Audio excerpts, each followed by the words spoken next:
માતાજીના ભૂવા બન્યા પછી કયા નિયમ પાળવા જોઈએ અને ભૂવા હુકમ બનાવવામાં આવે છે? તો કે માતાજીને ખોરિયું જોતું હોય રમવા, સ્થાપિત કરવા, કંઈક વાત વિગત જાણવા કે કરવા, એવું બધું. એક મોટો નિયમ હું તમને જણાવું જોઉં.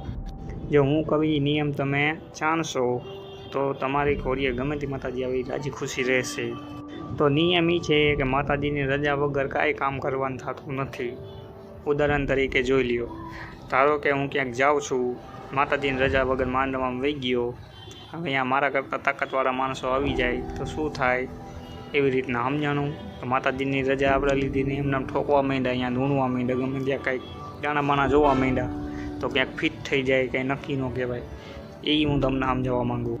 હવે અહીંયા આપણે ત્યાં બે હારે માતાજીની રજા વગર આપણે વહી જઈએ એમ નામ, પછી આપણું નામનું કાંઈ માતાજીનું નામનું કાંઈક ગાય કે આવો આ, તો ન આવે તો શું થાય? કારણ કે માતાજી ના પાડે આપણને, તે તો રજા લીધા વગર એમ નામ નીકળી ગયો, હવે હું તાર ઘોડીએ નહીં આવું, જા. તો આ લાંબો વિડીયો નથી બનાવવો, આ તો હજી નવી ચેનલ બનાવી.